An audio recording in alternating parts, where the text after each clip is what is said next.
Hey team, this week for our senior black belt curriculum, we're moving the fight to the ground.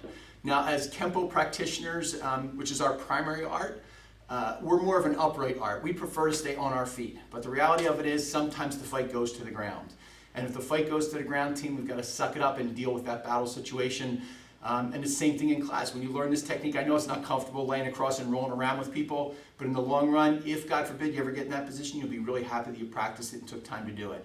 There's two primary positions we deal with on the ground, a mount position and a guard position. This week, our attacker, which is me, is going to be mounted on Mr. M, which is a really horrible position for him, and you'll see why in a second. So Mr. M is going to lay flat.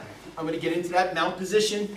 My knees on the ground, my weight centered on his chest. If I'm in a really good mount, a high mount, I might jam my knees up against his armpits. I'm not going to be that mean to him. But I'm in this position, now I'm punching away. So Mr. M is going to take you through the whole technique, and then I'll show you what to do from there.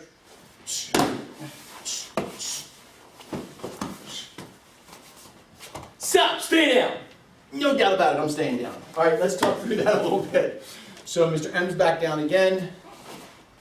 I'm in my mount position, I'm wailing away on him. He's just going to use his body weight and the strength of his lower body to get me launched and off balance and moving forward. Now he can trap my arm. Let me for 1 second, sir. When they're trapping, you're trapping your partner's arm, be really conscious and let them wrap their hand underneath so they don't accidentally roll over on a hand like that where you can do some damage to your partner's hand. Remember, you're helping each other become better, not trying to hurt each other.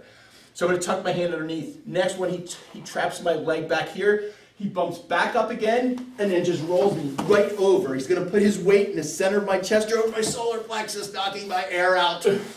And then either put his hands on my hips or on my knees in order to leverage himself up. And then once again announce, stop, stay down, to let everybody know they don't want to be involved in that situation. So once again, team, this is a ground position. It's a mount. Your attacker is mounting you and punching you. And the technique is called bump and roll. This is not a Kempo technique. Have a great week, team. Thanks.